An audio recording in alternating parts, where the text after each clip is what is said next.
Allebei de auto. We weten hoe lang het duurt. Dat is altijd de ring van Brussel, blijft de ring van Brussel. En over 25 kilometer ga ik 50 minuten doen, heen en terug. Onafhankelijk van wat er gebeurt. Dus dat weten we ondertussen al. Het is geen uur en een half, maar het is 50 minuten. Kijk, we weten het en we leven ermee. De sympathieke Bart en Jolien bouwen zoals zoveel hun droomhuis. In het mooie Pajottenland, het ultieme scenario voor de meeste Vlamingen. Huis met tuin en oprit, liefst dicht bij wat groen. We hebben het met z'n allen jarenlang zo gedaan, maar toen kwam iemand het feestje vergallen. Wat zijn we eigenlijk aan het doen als mensheid met onze planeet? Wij leven ten koste van de ruimte van de andere soorten. Omdat de natuur iets heel eenvoudig nodig heeft: plaats. Wij willen wel hoogrendementsketels zetten en fotovoltaïsche panelen op ons dak. Maar houden we ons niet tegen van te bouwen waar we goesting hebben, want dan is het kotteklein. Vlaanderen heeft minder dan 3% natuurreservaat. 97,2% van Vlaanderen is van ons. Dit is de 5e Vlaamse bouwmeester, Leo van Broek. Vanaf de eerste keer dat ik hem bezig zag, was ik behoorlijk gefascineerd om te zien wanneer hij zou opgehangen worden aan onze allerlaatste boom. Maar tot mijn aangename verbazing blijkt iedereen naar hem te luisteren. Maar we mogen hier het grootste stuk van de ijsberg niet vergeten. Dat zit onder water. Dat is eigenlijk ons landgebruik. Vooral onze verkavelingen en onze vrijstaande woningen. Daar zuipen wij ruimte mee.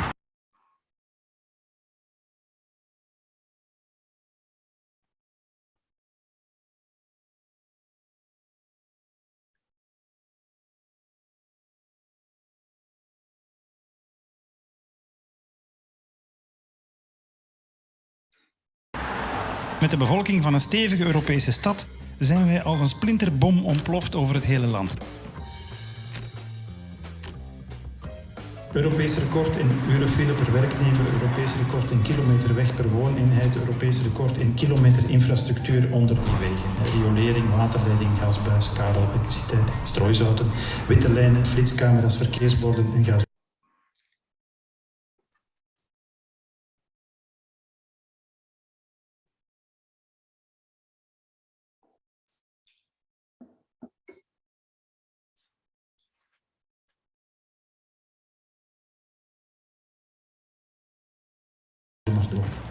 Als een ware missionaris trekt hij van zaal tot zaal en van vergadering tot vergadering om iedereen mee te krijgen in zijn verhaal over hoe we weer dichter bij elkaar zullen moeten gaan wonen, maar daar ook gewoon beter van kunnen worden. Dat is een totaal ander mensbeeld. Hè. Je hebt een mens.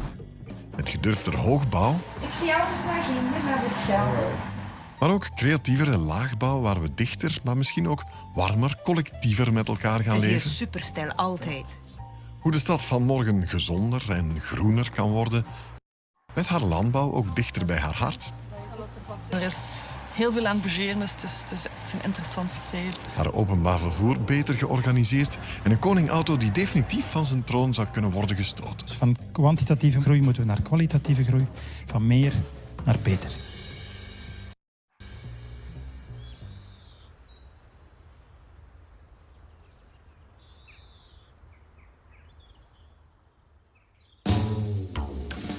Oké, eerst heel even hoe alles begon. Want het probleem blijkt dus niet van gisteren. Hoe zijn we hier eigenlijk geraakt? In het koninkrijk van de vrijstaande villa en de fermetten en de lange lintbebouwingen waar men voor een vrolijke 70% met de auto moet in rond navigeren.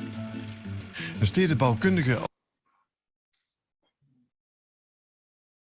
als Joachim de Klerk weet waar onze baksteen in de maag vandaan komt. Die baksteen zat daar niet, hè. Die is er de voorbije 50 jaren, iets langer, ingeplant. Hè? Doordat het fiscaal voordelig is om dat zo te doen.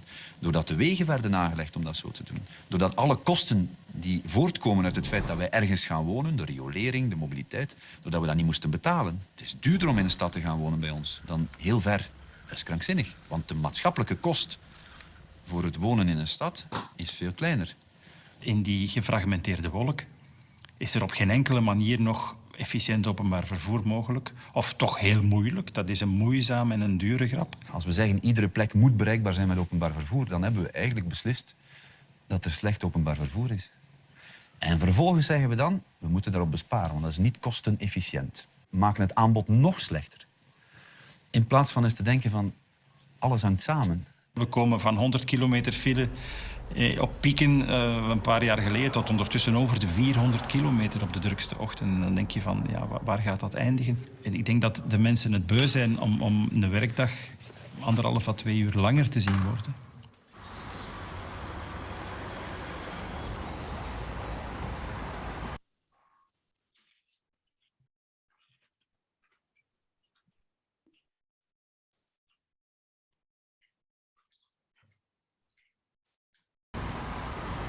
Dus ik denk dat het gewoon op is. Onze rechten op bijkomende ruimte zijn 0. Wij moeten krimpen. Wij moeten het gewoon met minder doen. En de vraag of we er klaar voor zijn of niet, is niet meer aan de orde. Als we zo voortdoen, is de planeet niet meer klaar voor ons. Dat geldt voor de planeet, maar dat geldt heel zeker ook voor Vlaanderen. En dat betekent dat we continu nog blijven ruimte consumeren aan 12 voetbalvelden per dag. En eigenlijk is de hoofdvraag niet meer of het moet anders gaan, maar hoe kunnen we het eigenlijk anders gaan doen.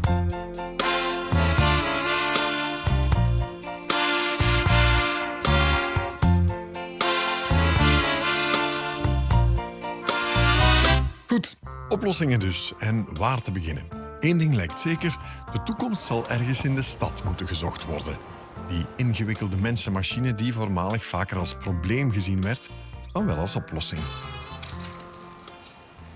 Men stelt wereldwijd vast dat de hoeveelheid mensen die naar steden verkassen elk jaar toeneemt. Nu is het al bijna 55% van de wereldbevolking leeft in steden. En we gaan naar ver over de 70%. De toekomst zal stedelijk zijn of zal niet zijn. Zeker als je een toekomst verbeeldt waar nog wat natuur aanwezig is. De toekomst van Vlaanderen zal erin bestaan dat we dichter op elkaar wonen. Niet overal, want als we overal een beetje dichter op elkaar wonen, ja, dan wonen we nog verder van een goede realiteit, een werkbare realiteit dan vandaag. Zowel Gent, Antwerpen als Brussel hebben densiteiten van 7, 8, 9 duizend inwoners per vierkante kilometer. In Parijs is dat meer dan 20, 21.000. Heel België past in Londen qua bevolkingsaantal. De metropool gaan we niet hebben. Maar het landelijke dorp, het verdichte dorp, de kleinstedelijke wereld en de gewone stad, de grootstad. Het metropolitane zal hier niet meer lukken. Dus dat niveau moeten we dus ook al niet bang van zijn. Dat is al een voordeel. De architectuur van het jaar 2000 is één pot nat met de architectuur waarin nu reeds mensen leven zonder pardon. Wil men testen hoe ver men het kan drijven? Grootstadsvrees, het is, zeker in Vlaanderen, niet onbestaand en waarschijnlijk ook niet helemaal ongegrond. Zoals vaak onze angst voor dat kleine, benauwde appartement. Maar als we met z'n allen dus iets dichter op elkaar zullen moeten wonen, ja, dan zal het misschien toch voor een stuk letterlijk bovenop elkaar moeten. Enkel dan misschien op een slimmere, prettiger manier?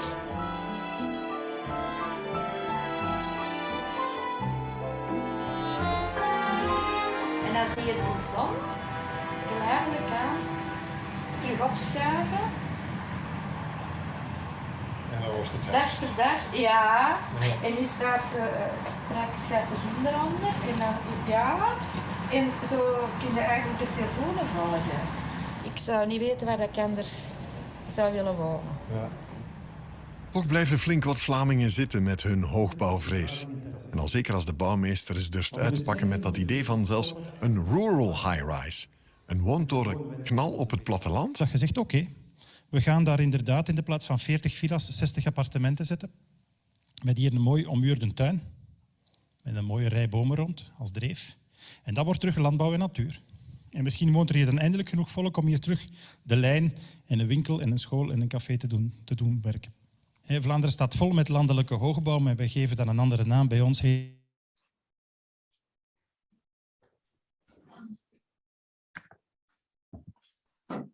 Okay, I think that's our signal to start proceedings. Before I do, let me just pose a question to you, Joe, that you can answer at some point during your presentation. The translation, which I've never heard of the phrase, the brick in our belly, is something that jumped out of me straight away.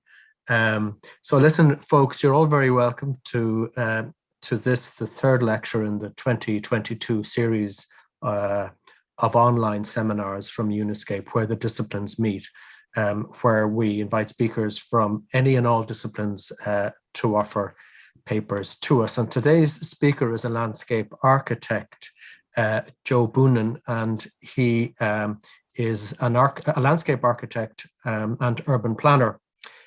He worked for a landscaping firm in Sydney, Australia for a number of years before, in October 2016, joining as a researcher in University College in Ghent in Belgium, where he is attached to the Department of Architectronic Design and a research center called Futures Through Design. Throughout his research, those of you who know him already will know that he's worked on socio-spatial themes like social housing, quality for children and teenagers, and the meaning in particular of social sustainability for landscape architects, which in fact is the topic of today's talk. So in essence, if I'm summarize what the talk is going to be about, it's problematizing the junction of landscape architecture and the social aspects of sustainability, where the landscape architect is a mediator between diverse stakeholders in very diverse contexts right across the globe. And in fact, in some ways it's appropriate because you're not coming to us from Flanders today, you're coming to us from Biarritz, and we have an audience from all parts of Europe, and we have two respondents who are on the other side of the Atlantic, who we'll introduce to you a little bit later on. Landscape architecture has a complex relationship with sustainability. And we're going to hear more about this from Joe in just a moment, because it actually, to be honest with you, it's not something that is exclusive to landscape architects. I think pretty well every discipline has a complex relationship with the concepts and the practice of sustainability. But in the case of landscape architects, who have a unique role in terms of shaping and negotiating and navigating our landscapes going forward, this relationship, ranging from disinterest to uncertainty to firm conviction, is quite significant. It's a rainbow, really, of attitudes among your profession towards sustainability. And in that mix, one of the victims that you're going to be addressing to us this afternoon is the social dimension of sustainability, which of course is becoming more and more a central focus of people working in this field. So the floor is now yours, Joe. We look forward to hearing from you, and we'll revert back to the audience when you're finished, after we've heard from our two respondents. So thank you very much. Thank you, Connor, for the introduction.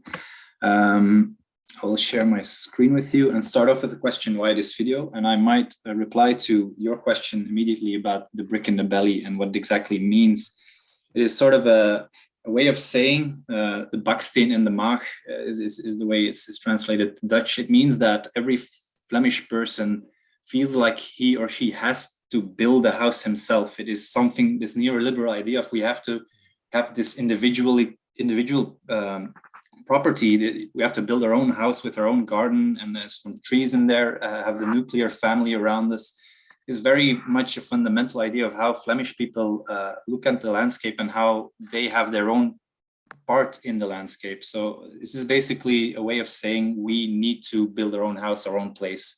And it's a cultural thing partly, and this is also why it is relevant for social sustainability, which looks a lot at how a culture looks at the landscape and how cultural signifiers have an impact on how we look at the landscape. And this video, I hope that it contextualizes the place that I'm living in. So this is Flanders, and I hope it gives an idea of how Flemish people and how the Flemish government looks at space. And you notice that it is very, ad hoc. It is there's a lot of lack of planning. It's very recently only that the government has taken an active role in shaping the landscape and adding rules to how we look at the landscape and how we fill it in. So it has a very spread out and problematic way. For example, the housing landscape in Flanders is very problematic. It has all these issues that have been spoken about in the video. And the video just gives a general introduction of why of the place that I work in, and it's also relevant when looking at social sustainability. It also talks about these cultural dimensions. A bit more for a context, maybe is the second slide, if I can get there. I work in a university college, so it's not a university. It's one important thing. The other thing is that it is a practice-oriented research, what I'm doing. So it means I have to have some direct impact on the practice of landscape architecture. And the way I hope to do it, as written in the title, is towards a dialogue in research and practice. So like you said, I'm problematizing, or I'm trying to create a discussion about social sustainability as something that landscape architects should be talking about. Because I believe right now, as we will see soon, that sustainability is something that is talked about as mainly something ecological, while a lot of these social themes are relevant in what we do as well. It's a 3-year research. We're now halfway through, so it'll be going on until the end of next year. I'm doing the research together with Sylvie van Damme and Hans Druard in the Research Center Futures Through Design on University College. Hohmann and Langhorst, in their Apocalyptic Manifesto, these two people are here as well, I'm very happy to say. They wrote, in contrast, landscape architecture today lacks a compelling and unifying social agenda. Landscape architecture is scattered among ever-increasing and increasingly disparate types of practice, ranging from garden design to GIS application. But these practice types define activities, and activities do not provide a professional raison d'être. As a result, no one, not even landscape architects, know what landscape architecture really is. And when I'm talking to landscape architects, which is a big part of the research I'm doing, is having these conversations about social sustainability, it's quickly, these conversations quickly turn to more fundamental questions about why are we doing what we're doing? What is the social ideology behind what we're doing? Who are we doing it for? And these questions do not seem to be easy to answer for most landscape architects. They seem either not to think about these questions too much, or to push them away a little bit to the side of their work. And I think it's interesting to confront them with these questions. And it's basically a big part of my research is doing just that, to have these discussions, to start this dialogue about this social themes of landscape architecture. I'm going to quickly make the link with the European Landscape Convention, as it is something that that UNESCAPE is very much attached to. I'm only going to spend a few moments on this, but to connect the European Landscape Convention to social sustainability is clearly a part, it is written into the Landscape Convention, this idea of social sustainability. And when you look at UNESCAPE's Las Palmas declaration from 3 years ago now, you can see that they wrote literally combining both natural and cultural aspects of any kind of landscape, with special emphasis on the social dimension of landscape, particularly the well-being of people and their relationship with the environment and they inhabit. So this social dimension, as it is mentioned here, becomes very, very relevant, and it seems to grow in importance also in Flanders, the way that we approach the landscape. And since landscape architecture more and more is focusing on urban areas as well, these urban problematics also become a part of what we have to learn to work with. And they're often social problematics that we don't have a lot of experience in yet in Flanders. So it's an interesting thing to focus on and to ask questions about. When you connect the Landscape Convention with landscape architecture as well, it's literally embedded in the Landscape Convention. But I thought it's interesting to see when you compare the general provisions, where it is stated landscape is defined as a zone or area as perceived by local people or visitors, whose visual features and character are a result of the action of natural and or cultural, that is human factors. And when you look at an article, most important questions, Weston Spurn states landscape architecture is the profession that mediates between nature and culture in shaping the places where we live. And you know this link between nature and culture to be the very fundament of what we do. And exactly what does it mean? And already you make a division between culture and nature, and already this division I think is interesting. So what does it mean? Where is the border between the two? And how do we as a culture in Flanders appropriate the landscape, and where is the division between what people make and what nature is. So all these questions, which are for me at the core of our discipline, I believe we do not talk enough about them and question them enough. And that's basically the base of my research is these questions. And so I focus on landscape architecture as a discipline and sustainability, more specifically social sustainability, as discourse. And so I started to ask myself these questions, this social aspect, this cultural aspect of sustainability. What does it mean for landscape architecture? The way I do it, or the way I've been doing it, is through a triangulation of literature review, case studies, and interviews. Today I won't be talking about the case studies, but I will be looking at the literature review on the one hand and the interviews on the second part of the presentation. Like I said, a bit of the hypothesis is that landscape architects look mostly at the ecological themes of sustainability. So water quality, hydrology, air quality, having less cars in the city, all these more ecological themes, to put them in this category, and less the social themes like participation, inclusion, human rights, democracy, and themes like that.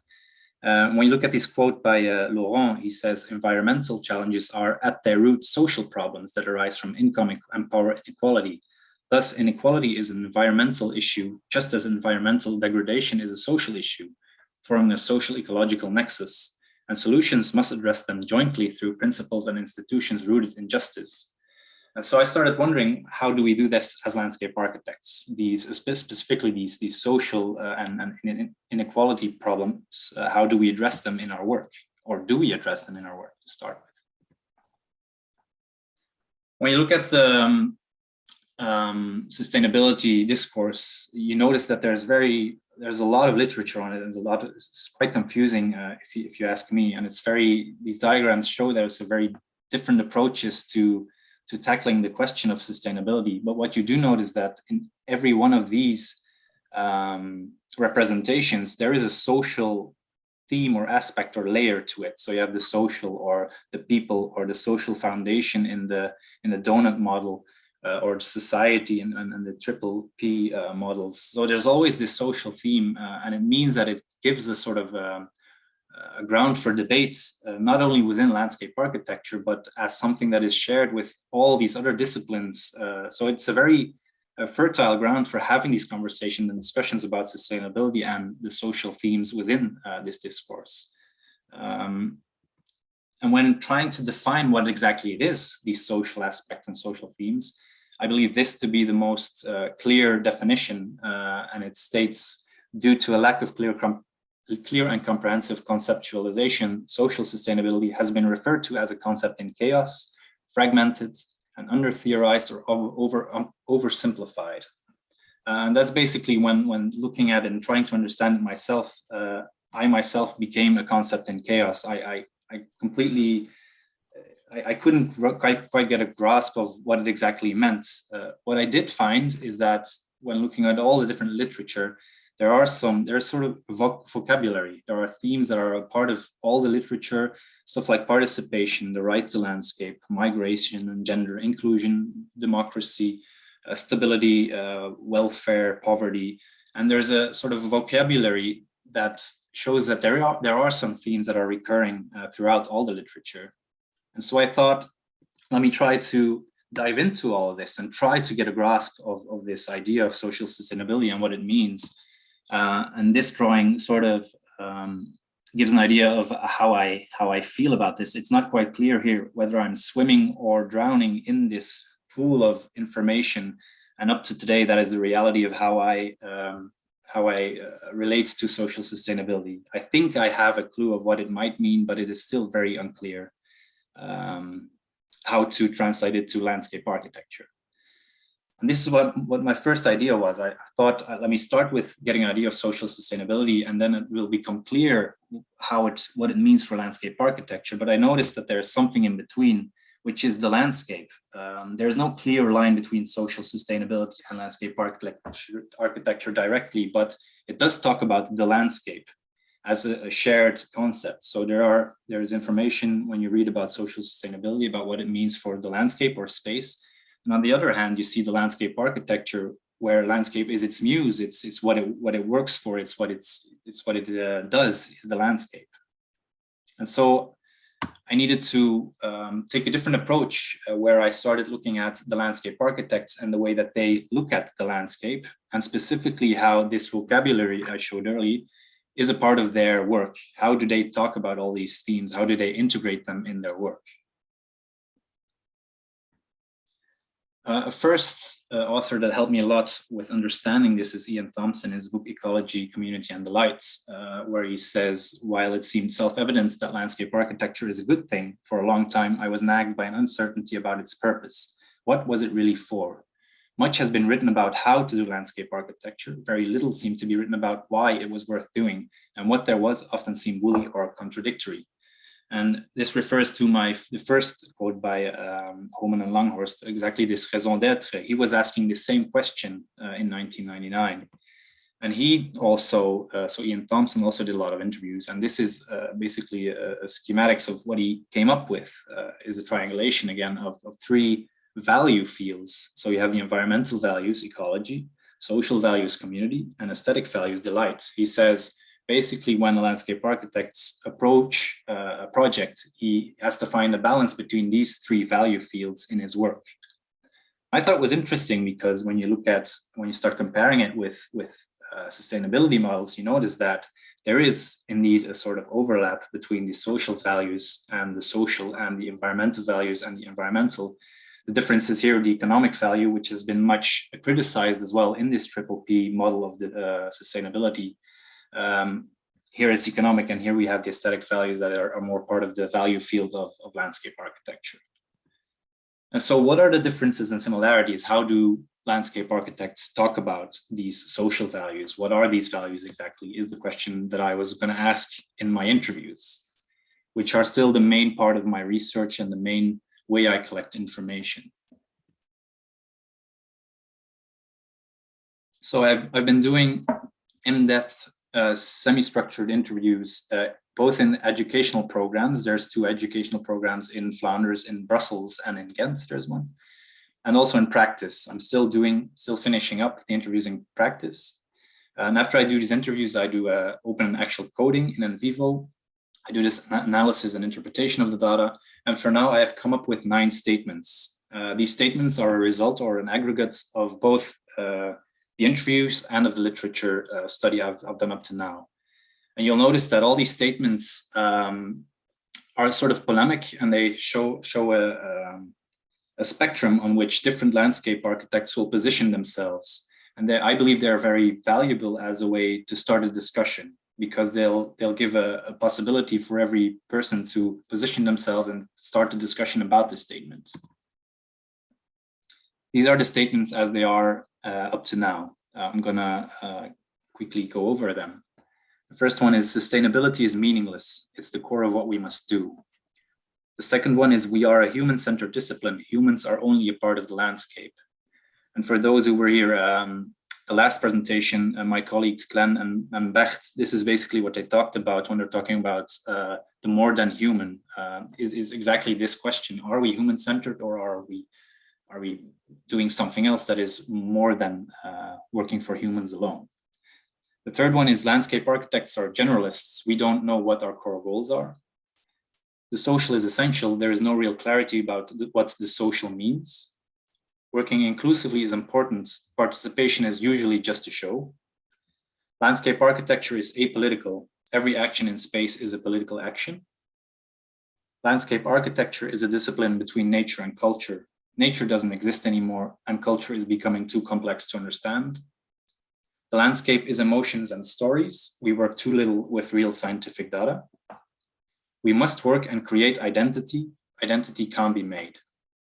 And for now, in this presentation, I'll show 3 of these in depth in the rest of the presentation, starting with working inclusively is important. Participation is usually just a show. An issue with participation, before I start this statement, is that it is a very still a very unclear concept. Is used as many different ways. People use it meaning very different things. This is a part of the problem. Another problem, well, I'm not going to problemize it before I do the presentation. So I just want to lift out a few statements that come from the conversations I've had. The first one, for example, says that it is used to calm people's moods, and a lot of things that are concluded from participation we already know. So he's very critical towards participation and the actual value of it. He sees it more as a political tool than something that has inherent value in itself. The third one and the fourth one, for example, the third one says, I don't believe the landscape architect is the best person to lead a participatory trajectory, just as little as us having specialized hydrological knowledge. So he or she sees value in participation, but he or she is asking questions about our own position in it. Is it something we should do as a discipline, or is it something someone else should do, and us having a voice in this as well? In any case, it is something that is easily talked about, and I notice in these conversations, everyone seems to have a very clear opinion on participation as a part or not as a part of our scope of work. And the opinion of the first one, he's asking, is participation not really just an IKEA effect? IKEA effect meaning that when someone contributes to creating something, he or she will feel more happy about it in any case, even though it's not even about the quality of the end result. It's more about the idea of contributing, and that already having an effect of appreciating the end results. And the first person, he believes it's more this that they're trying to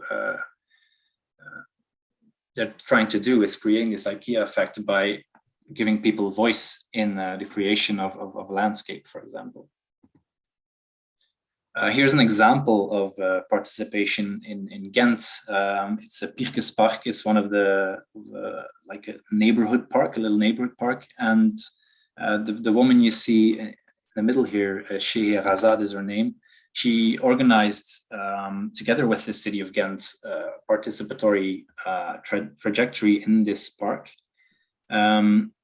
And when you talk to the city, they'll say, well, it has been very successful and a lot of people came to help and they'll feel very happy about it. But when you talk at the artist that actually has to do it, she said, well, I've been working there for several months and most of the time I was doing it alone or with my friends, and barely any citizens from the neighborhood actually helped me.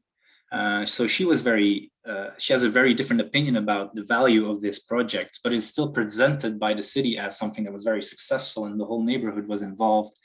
And so here I do feel like it's been used more as a sort of a branding tool rather than something that has real value for the neighborhoods.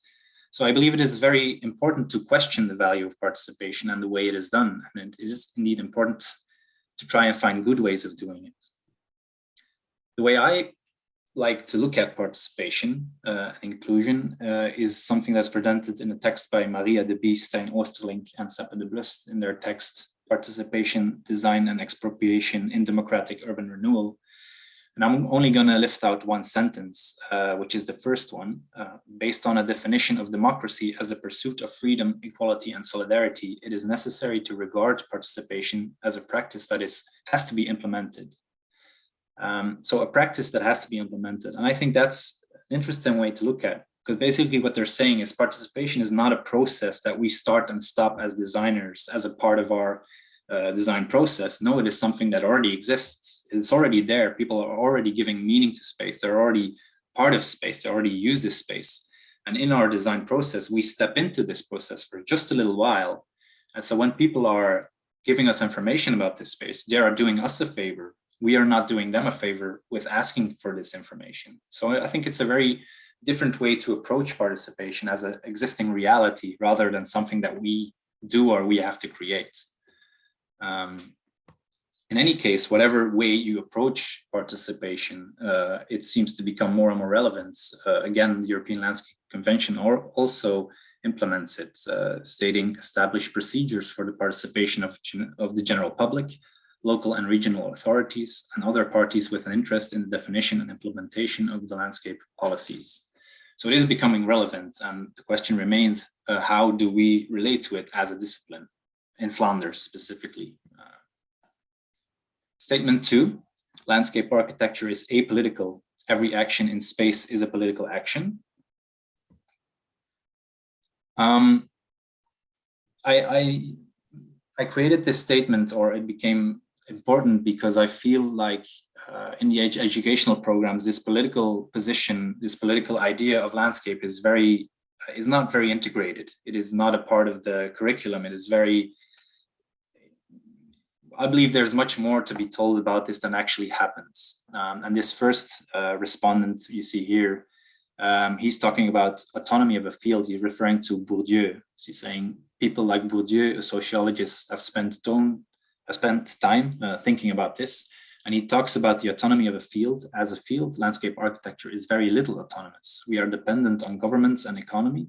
So actually we have relatively little influence. For me, that harshly contrasts with the big statements made by different landscape architects. So he's talking about the political positioning and the power we have as a discipline. The second one talks about who you work for. So he says, you hope you're doing it for the people, but in the end, you design for the government. Because if an alderman at a certain point refuses, and if he does so for personal reasons and not as a representative for the people, well, you end up in a situation with no way forward. So it's very much about this, about positioning, political positioning, and the power and authority we have as a field, as a discipline in the shaping of the landscape.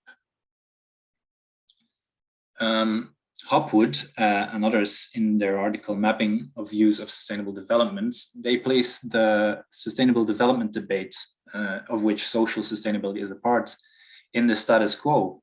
He says there's no real big ideas that are a part of it, politically, for example. They're not in favor of reform or even transformation. They work within the political status quo. They don't ask too many questions about neoliberal capitalism as an issue of sustainability. So they stay within this relatively safe or indeed apolitical position of sustainability or of transformation. And I think most landscape architects take in this position as well, where they don't ask too many big questions, but they stay in a relatively safe political space. Ian Thompson, who I with landscape architects called Robinson, he says he's quite honest about this. He says it doesn't bother me at all because development is what pays for everything. It's part of the economic process, and environmental design is a first world profession. Architecture may exist in the third world, but I'm pretty certain that landscape architecture barely exists in the third world. So I'm not going to kill the goose that lays the golden eggs. I'm a believer in economic reconstruction. So he's quite honest about this. He says, yeah, this neoliberal or this financial reality that I'm dependent on, I'm not going to ask too many questions about this because this is where I get my money from. This is what I need to survive. It's what I need to earn my money, basically. Referring to landscape architects, every space being a political space, I thought this was an interesting intervention by an artist, Ellie van Egem in Ghent. It's part of her project Displaced Interventions, where a very simple intervention like this swing makes something a political barrier. It problematizes the barrier in a very easy way, basically, because the swing doesn't work because the wall is there, and take away the wall and the swing will have its value. So with these very tiny interventions, you can make certain things, certain political situations very visible. And I think maybe this is things we should try to do as landscape architects as well, to question these political barriers, these power barriers, these structures that are inherently part of the landscape. Maybe we should question them more, is basically the discussion that is a part of the second statement. So recover the political dimension of landscape. Wherever you work, know who has influence, who lacks it, and why. Take the measure of old rivalries, understand power, is one of the advices Thomas Old gives in his 50 Steps to Landscape Thinking. The third and last statement I'd like to look at is the landscape is emotions and stories. We work too little with real scientific data or data, depending on where you're from. I believe emotion in design to be very important, but in the educational programs, more and more it is frowned upon.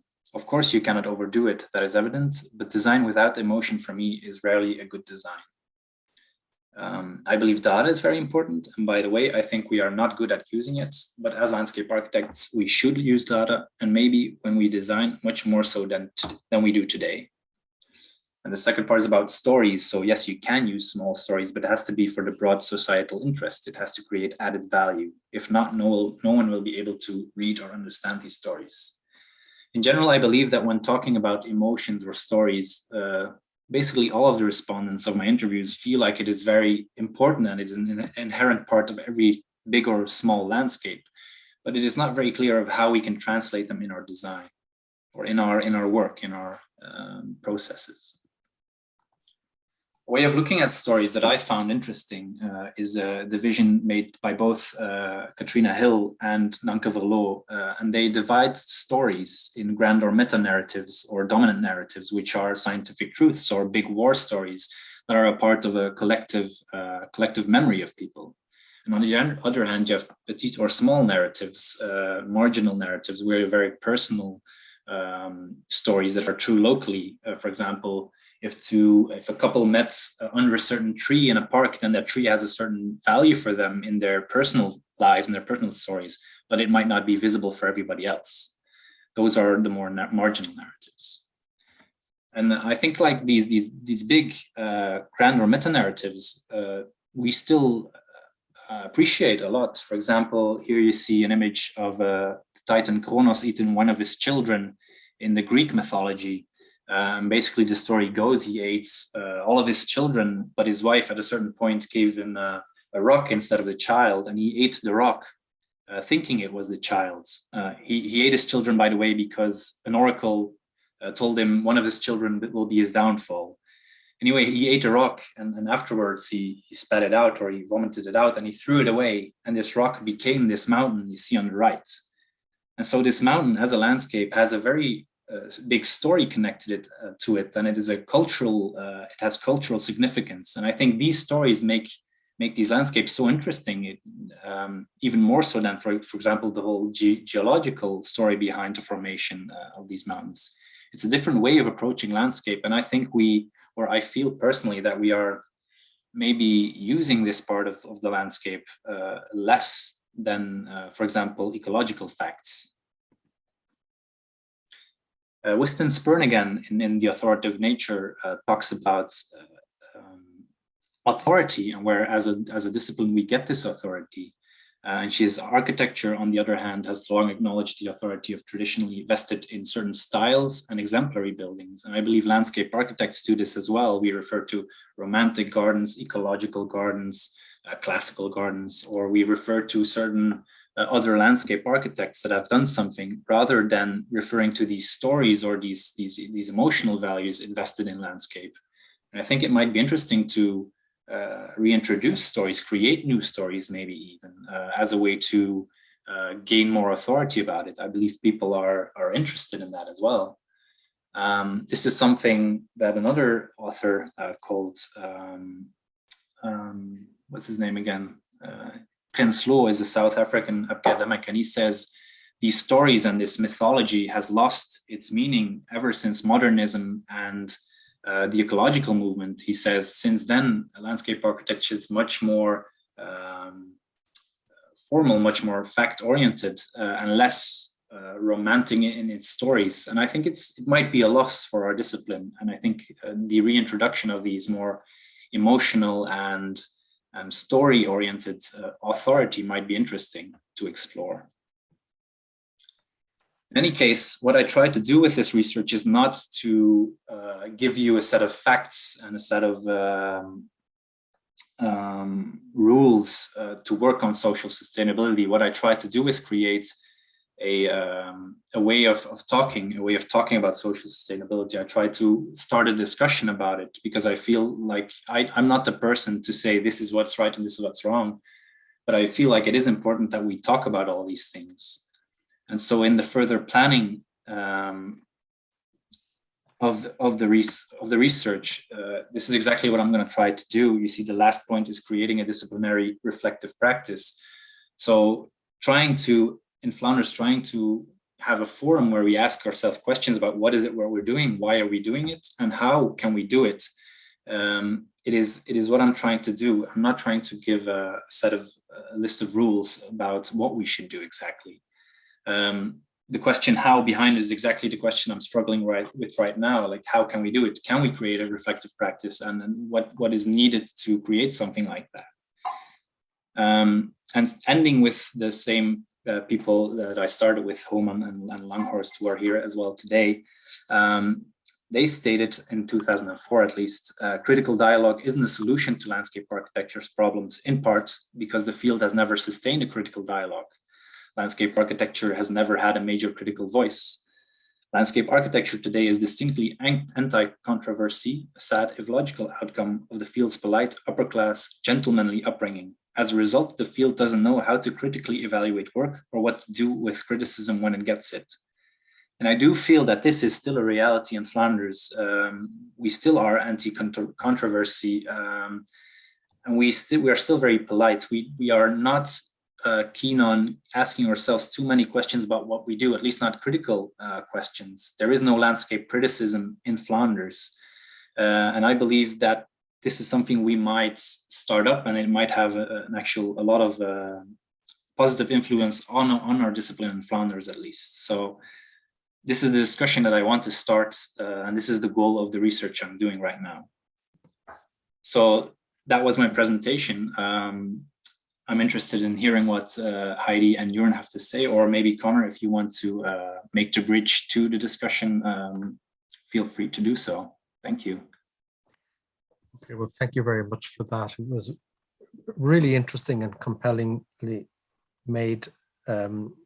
From your slides to your presentation was absolutely excellent. I really enjoyed it, and I look forward to the questions and answers that come. But before that, allow me to introduce the first of our two respondents, Joern Langhorst, who has been quoted a number of times. It's interesting that the respondents in both cases, both Joern Langhorst and also Heidi Hohmann, have been quoted so extensively in this research. So I think that they will have some interesting things to say. Joern Langhorst is joining us from the College of Architecture and Planning in the University of Colorado in the USA, where he practices in particular focusing on projects in highly contested situations and at various scales, both the local and the larger. As his students know, because they're actually there behind him on the screen, you'll see. So this is part of their opportunity to put the screws on their own associate professor in this case. He's particularly motivated and interested in the ethical, epistemological, and ontological dimensions of the interactions of humans and other than human processes in place over time, exploring the roles of landscape and places in social and environmental justice. And so with that very short introduction, I'm going to hand the floor over to you, Joern, to give your response and reaction to Joe's paper.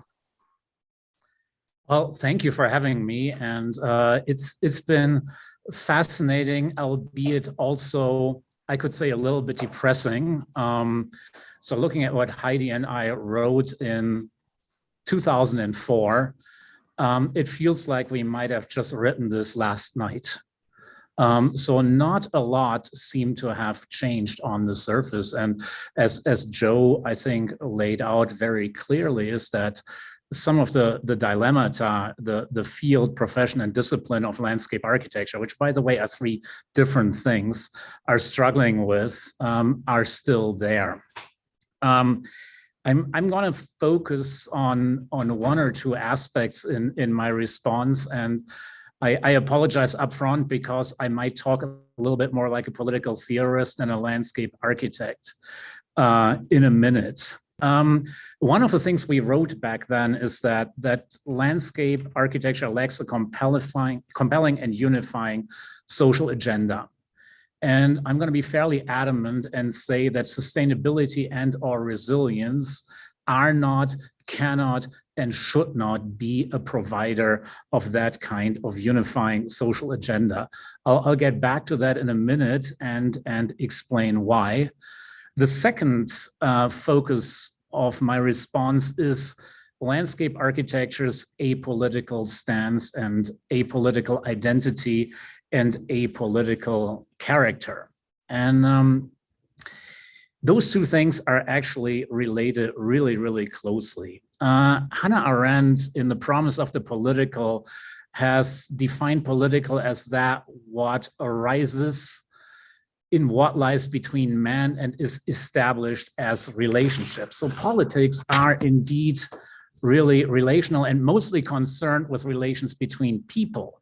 But these relations actually take place in the landscape and are largely about access to and power over all kinds of different resources. And a lot of the notions of sustainability and resilience actually have a lot to do with our understanding that those resources are in fact limited and that an equitable distribution might be difficult to impossible. So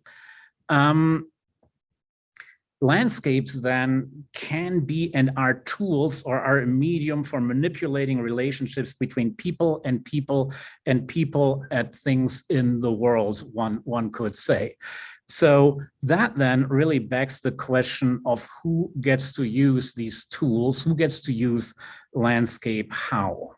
So that makes landscape not just a product of cultural production and reproduction of power, that makes landscape very much also an instrument of gaining, ascertaining, changing, establishing, etc. power. And that is something landscape architecture has been notoriously averse to acknowledge. And a lot of this might actually lie in the fact that we have been dependent on those systems and protagonists of power, since we don't generally have the access to the tool and the people to actually change landscape by ourselves. We need other people to actually support that.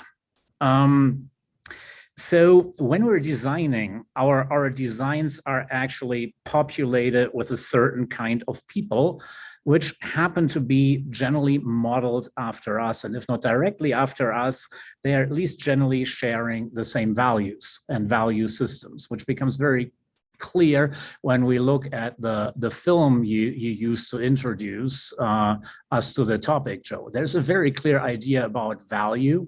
And there's also a very clear idea about the solution, which is density is the solution to everything that ails the planet, right? Which in itself is highly arguable. But if you look at some of the big purveyors of architecture or landscape architectural utopias, if you look at even Nisa Howard and the Garden City, if you look at Frank Lloyd Wright or Le Corbusier in terms of their spatialized utopias, they had a very particular idea about the kind of people that were occupying them, and also very much an idea about how people are supposed to live, how a society was to be structured, and what the values driving society's organization should be like.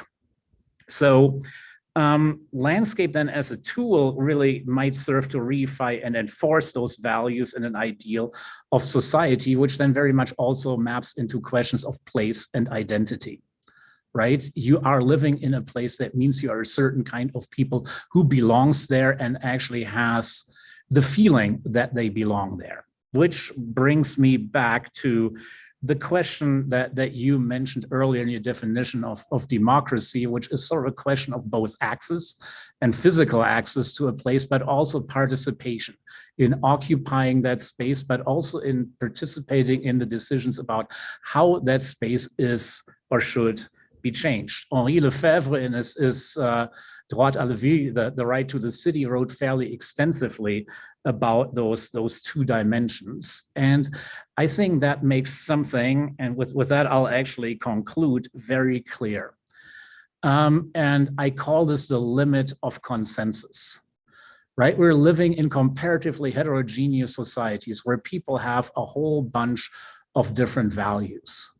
And they're frequently so diverse that they become hard to actually turn into a compromise that works in a limited amount of surface of the earth, right? I mean, they're frequently mutually exclusive or at least have a sort of somewhat oppositional relationship. And then who gets to decide?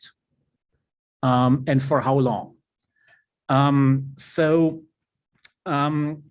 There's a geographer, Maria Kaika at Manchester, who has actually written a very interesting piece on resilience.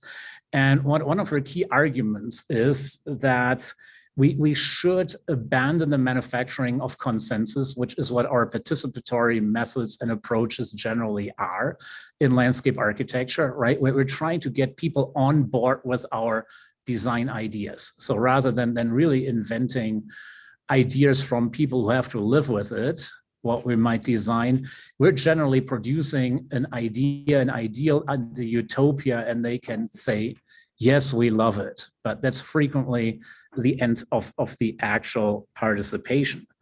So she actually suggests that instead of focusing on making that consensus happen, we should start to map dissensus. We should start to figure out what are the interests, the values, etc., that actually have been shaping a place, a landscape over time. And it's, I think, important for us to remember as landscape architects that all we do is barely ever draft the next chapter in a really long, ongoing novel. You know, think like The Level of War and Peace, or Marcel Proust's Recherche du Temps Perdu, or something really, really long and ongoing.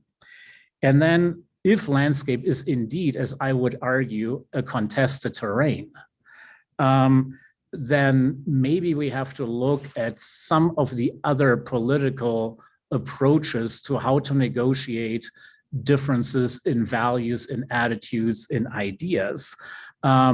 Assemblage theory would come to mind, so Bruno Latour and the idea of situated and localized assemblages, or agonism as sort of a way to sort of acknowledge that there is a diversity and difference between often conflicting values and attitudes. It becomes just a question of how to manage those differences over time. And that will require us as landscape architects to actually change.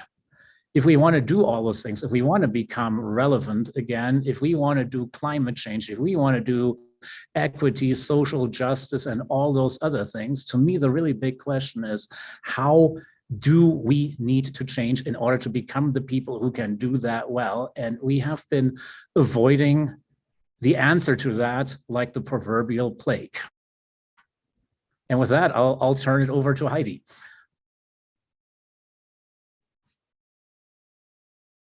I need to unmute. Thank you very much for that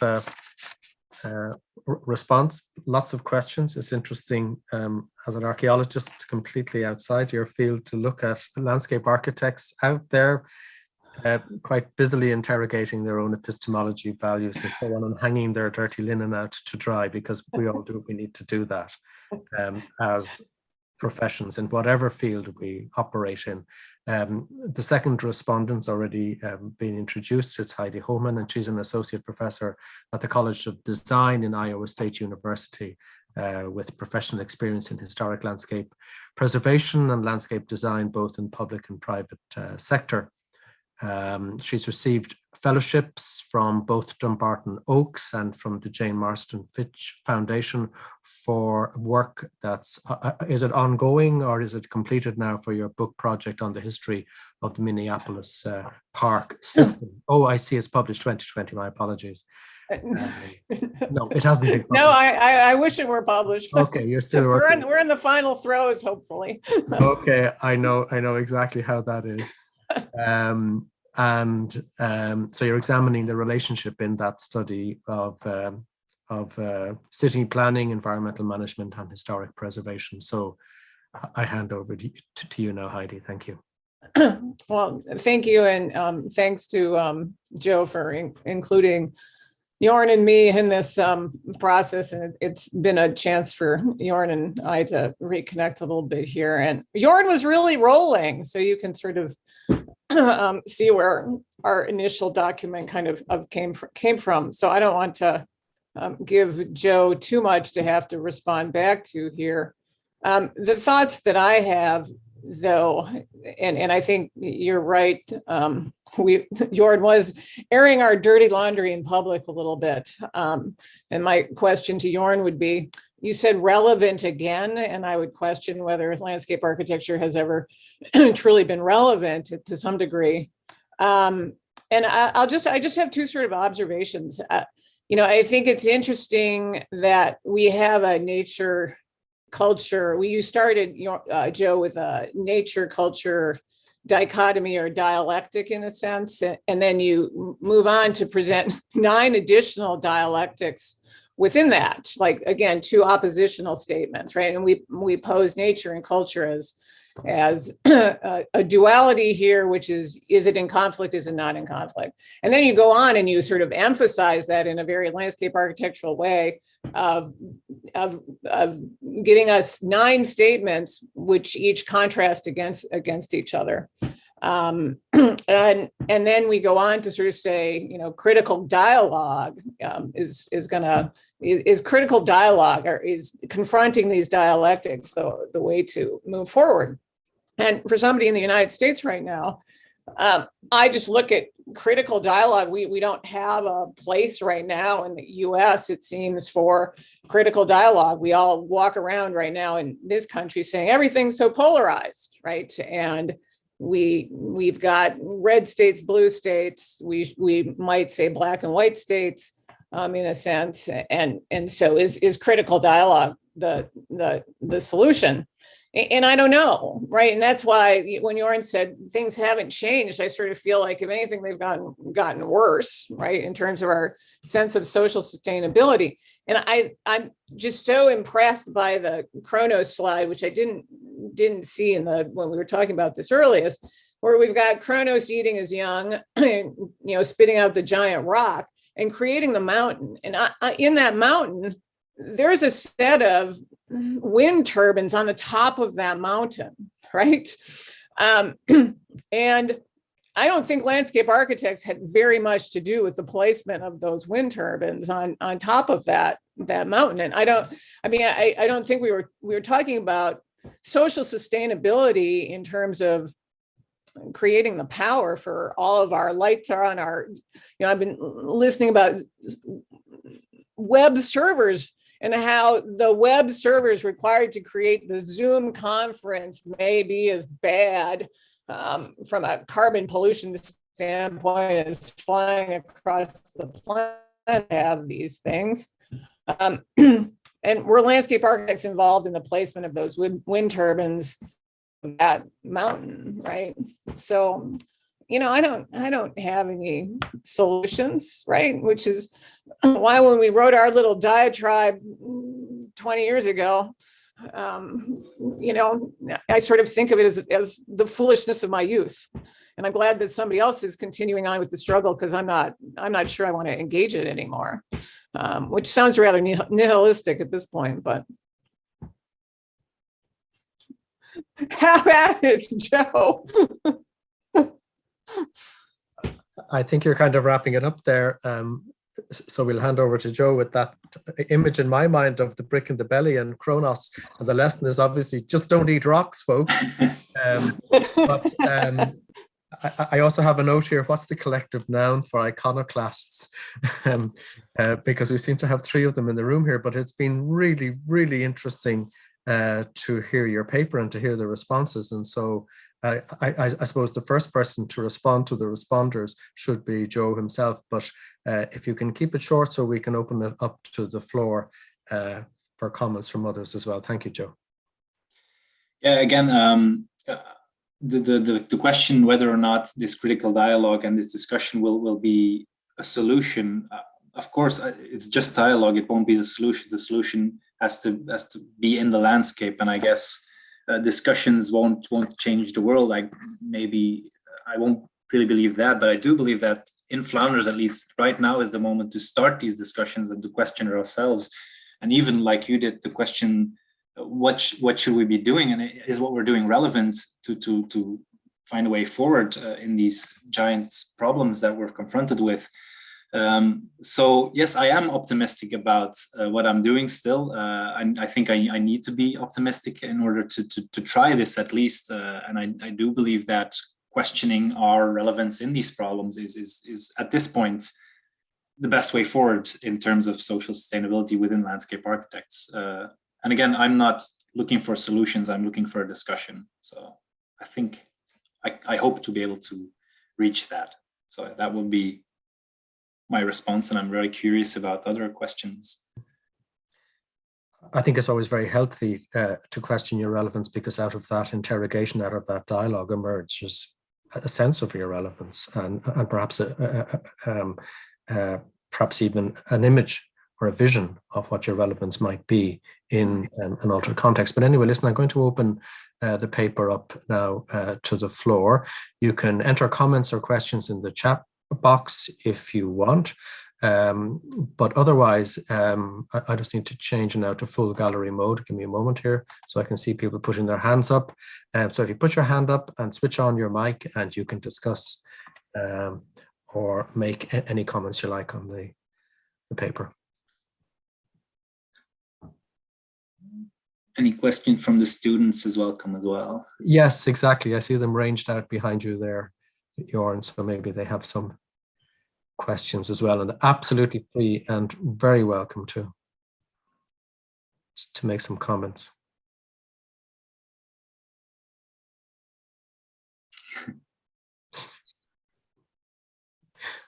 Could I maybe get the ball rolling? I mean, I would kind of feel I'd like to declare a personal war on the ELC explanatory report, which I think utterly undermines the value of the definition of landscape as it's articulated in the European Landscape Convention itself, by adding the words, landscape is an area as perceived by local people and by visitors. And by making it specific like that, it undermines the universality of the concept, and it places an additional and unwelcome focus on the visual, and not on the process of making place, the co-authorship of landscape. We are in this world culturally, and I feel quite strongly that the European Landscape Convention is like an admission,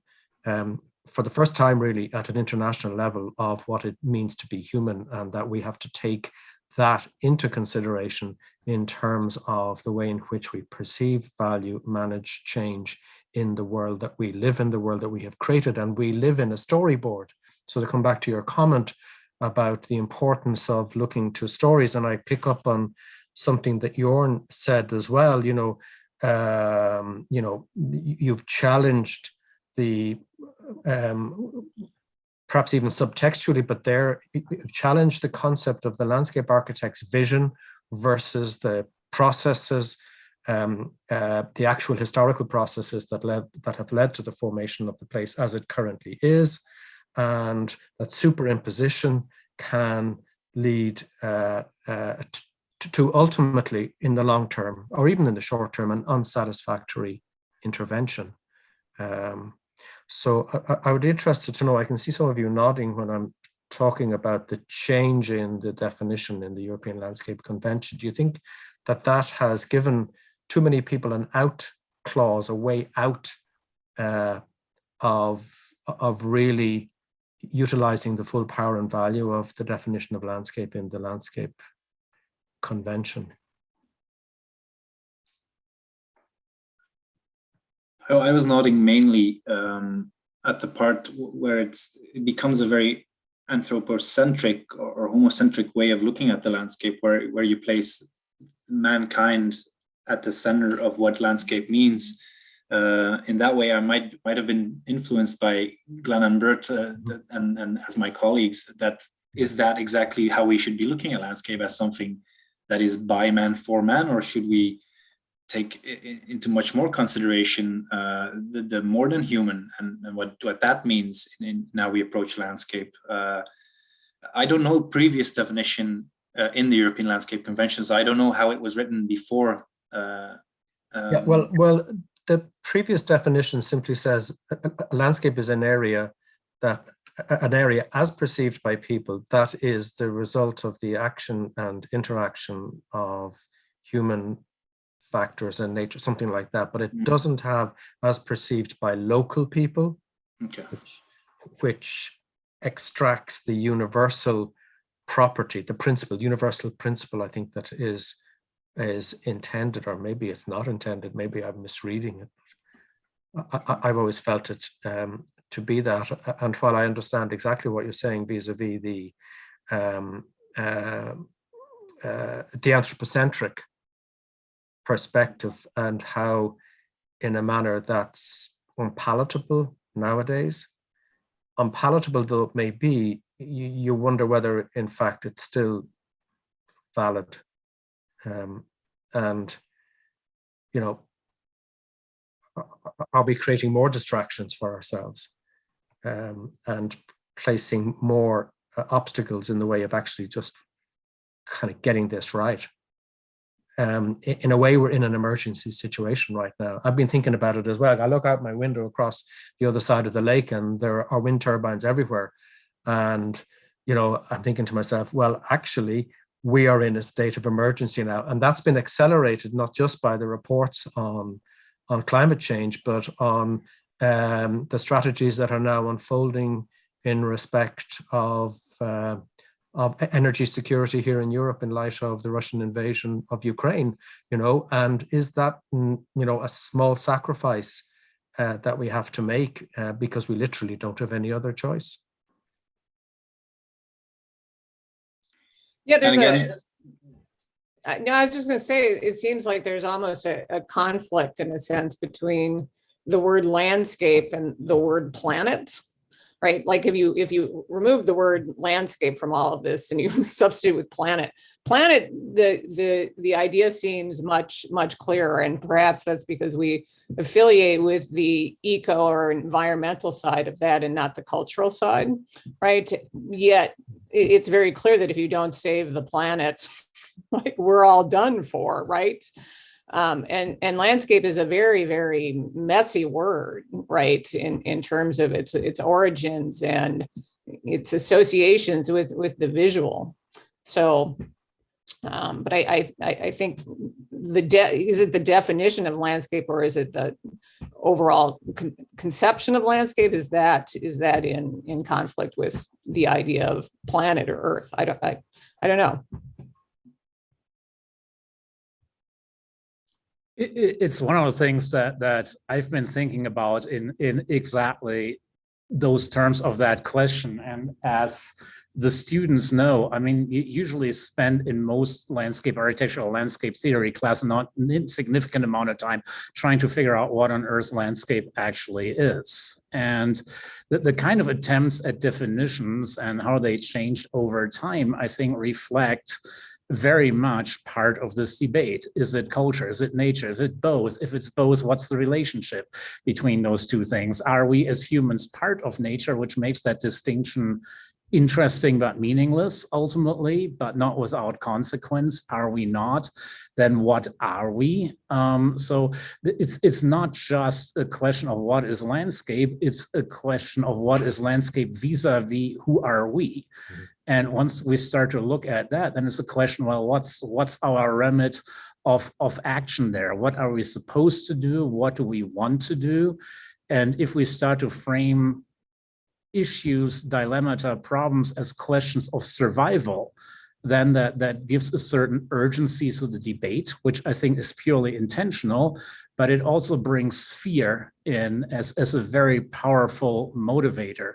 And if people act in fear, frequently rational, thoughtful, contextual, critical deliberation quickly runs out the back door. So I think on some level, we are in exactly that situation, and there's a grasping for the quick fix, whether we call this resilience or sustainability or climate adaptation or things like that. And what we easily forget is that it involves people. And while everybody needs food, shelter, and all the other stuff on Maslow's hierarchy of needs, Some people are vegetarians, some people are vegans, some people are pescatarians. So if we're moving a little bit further up to the self-actualization, self-realization dilemma, which, and this is what I greatly appreciate that, Joe, you put that in, that you talk about delight, joy, belonging, and sort of other attachments to place and landscape that I think are critical for human culture, really. We're having a much more complicated conversation that won't be fast. And I very much agree with you, Connor, about my skepticism on more precision and a more narrow definition in the European Landscape Convention.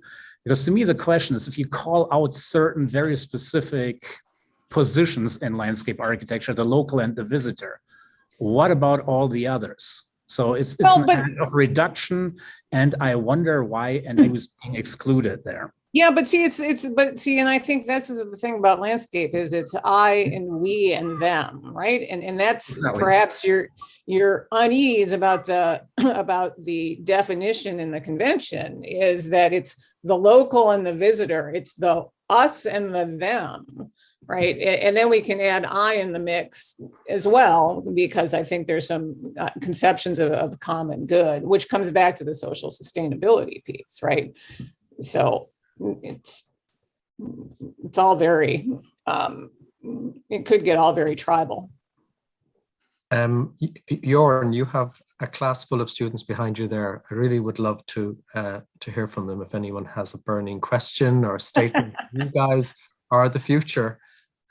Yes. And so what do you make of all of this? You're training, I don't know, are you training to be landscape architects? And has this whole discussion pulled the rug out from under your profession, or are you inspired by what you're hearing? Wondering, Western Europe has 2.5% of the world's population. India has something like 17% of the world's population. And I'm wondering just how relevant what's happening in Western Europe is going to be to the future of sustainability on the planet if we're not involving Asia has 60% of the world's population. All the conversations that I've seen within the field are solely focused on the United States and Western Europe. And I'm starting to wonder how relevant it's actually going to be to the actual reality that we all experience if we're not involving the vast majority of the world's population with vastly different cultures than what we live in. Yeah, I think that's a very relevant observation. Would somebody like to come in on that? I actually kind of want to respond to that in the sense that when you were talking about more discussion, there's a limit to consensus, and sometimes it's actually not productive to just endlessly discuss something. And there's also the point, like the fact that humans, is in the sense of history, have been tribal, as Heidi was saying, kind of going into a tribalistic, what works for us versus what works for them. And so if you bring up Asia versus our Western approaches, I don't know if differing approaches is necessarily wrong. And I don't know, is it realistic to say that we need to expand our field and our philosophy so broad that everyone in every culture globally can get on the same page? Because is that the goal? Because I don't know if that's it's attainable goal in the sense of like a program for sustainability.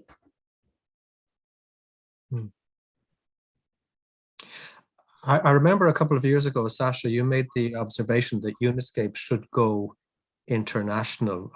Actually should go worldwide. And I think that was an interesting thought, because just apropos of the last comment, I think that we live in a world of very colorful and diverse cultural traditions, backgrounds, and so on. And the problem with the question, if you'll forgive me, is that there's almost kind of a sense that what we're trying to promote here is a kind of something more homogenous.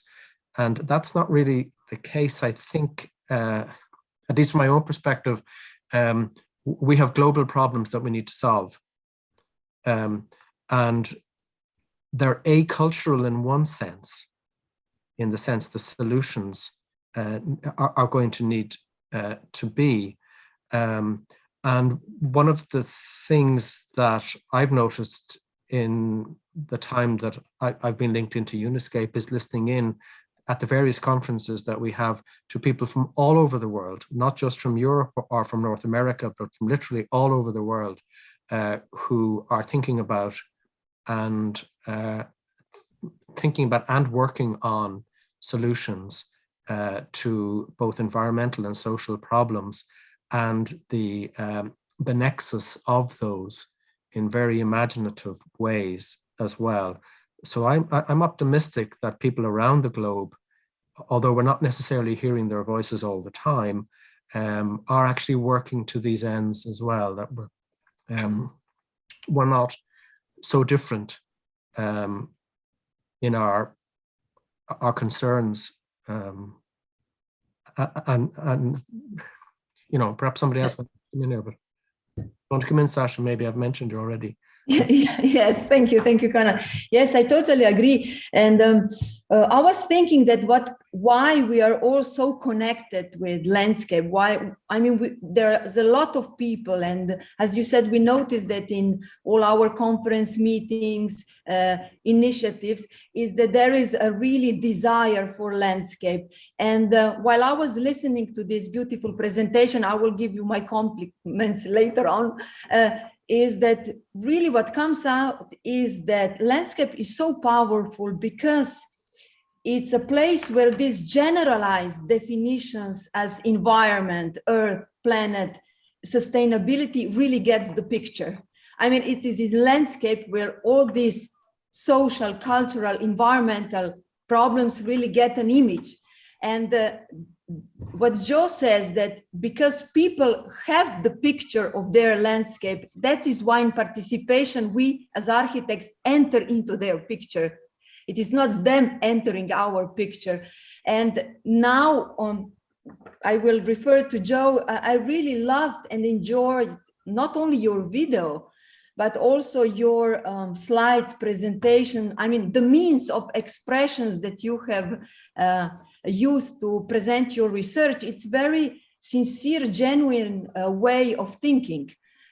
I've seen, this is maybe the first presentation where landscape is presented as in a sort of emotional engineering, as a political economy of emotions, and where emotions matter in well-being in the same manner as physical, social, economical well-being. And this is the power of landscape, because in landscape, emotions matter as much as all other means for simple biological survival. And what is it? I really appreciate that the presentations, your means of expression followed really this idea of landscape model, which goes much beyond just natural and cultural. It's really a place where there is this melting mixture of organic, inorganic, vivid and no vivid, rocks, humans, and so on, but they all get a coherent picture. And that's also, while you were speaking about landscape, you were touching also indirectly the problem of landscape project. I mean, one of our challenges in Uniscape was for many years the problem of landscape project. I mean, project not only as an implementation tool of some hierarchy, powerful hierarchy, and not only as you said, your tool for manufacturing consensus, but really a very coherent tool able to put conflicts and in a meaningful, coherent plane. So project as a thinking tool. We forget that through a project, we really put discordance into a coherent body of knowledge. So yes, you have said so many things that, I mean, I have a lot of notes. I've got lost inside, but actually your presentation was very, very interesting and very useful also for students, because it's really original way. I mean, we all have means of observation that are usually standardized. This time you have also adopted your means of observation for your research purposes, which is very, very, I mean, I appreciate this very much. Thank you.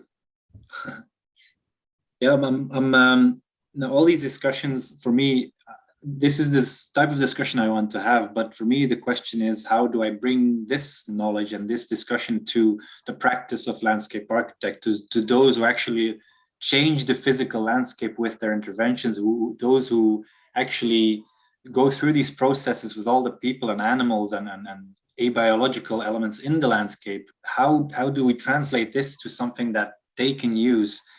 I think is an incredibly difficult question. And again, the first step that I see possible is this discussion. It's a little, but I hope it can be started together with these people. Maybe we can find a way for translating all of this. I often get lost in the theme of my research. I'm going to be honest about that. I think it's way above my head sometimes, but I do hope that the themes that I do reach or that I offer in these conversations, at least that they spark some inspiration with the landscape architects themselves as well. But it's been a search from the start for me.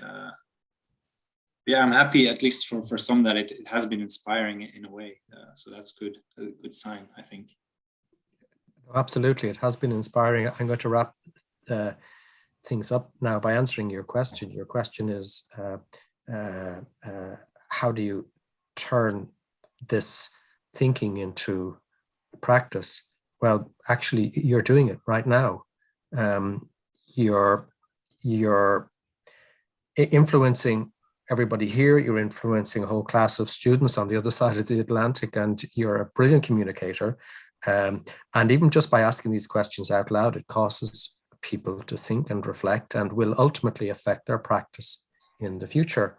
And so I think you are to be commended from that. And I've written a note here as well.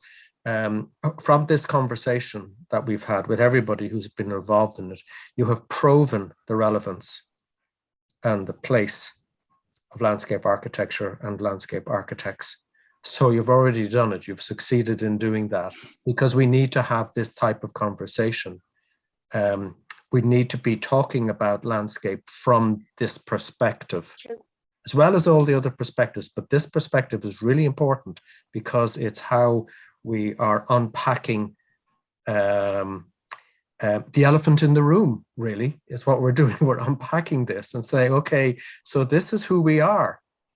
Let's face up to it. And I think that's what I was trying to say earlier on about the European Landscape Convention, albeit in the language of a convention. It's saying, this is who we are. Welcome on board, folks. Wake up to the fact that this is who we are. And therefore, we have to not only recognize, but honor that and work with that, and change and adapt in the face of that too. Because when you hold a mirror up to yourself, you know, there's always things that you'll recognize, there's things you won't recognize, there's things that you'll embrace, and there's things that you prefer you weren't able to see.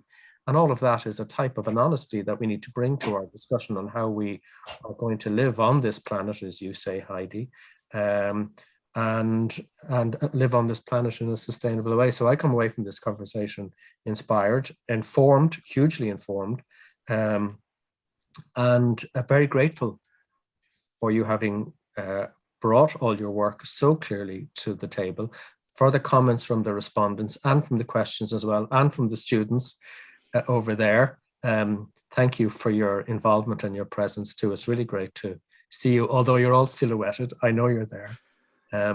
And so it remains for me to thank Tommaso as well for all the work behind the scenes that he does to make this happen.